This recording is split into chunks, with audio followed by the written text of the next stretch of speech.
అందరికీ నమస్కారం అండి.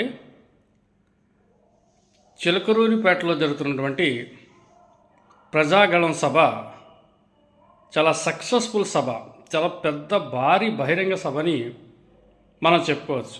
దాదాపుగా 6 లక్షల మంది సుమారుగా ఈ సభకి హాజరైనట్టు ఇంటెలిజెన్స్ వర్గాలు చెప్తూ ఉన్నారు. సభ ఇంకా కొనసాగుతూ ఉంది. అయితే ఈ సభలో జనసేన అధినేత పవన్ కళ్యాణ్ స్పీచ్ చాలా పవర్ఫుల్గా ఉంది. ఆయన ముఖ్యమంత్రిని ఒక సారా వ్యాపారి అని, 10 లక్షల కోట్లు ట్యాక్స్ ఎగ్గొట్టారని, జేపీ వెంచర్స్ ద్వారా బినామీతో అనేక వ్యాపారాలు, ఇసుక లాంటి మాఫియాలు ఆయనే చేస్తున్నారని తక్కువసేపు మాట్లాడిన వాల్యుబుల్ పాయింట్స్ అని చెప్పారు. ఒక ప్రధానమైనటువంటి ఒక అట్రాక్షన్ ఏంటంటే, ఇందులో ప్రధాని నరేంద్ర మోడీ గారు పవన్ కళ్యాణ్ మాట్లాడుతున్న సమయంలో కొంతమంది యువకులు ఈ సెల్ టవర్స్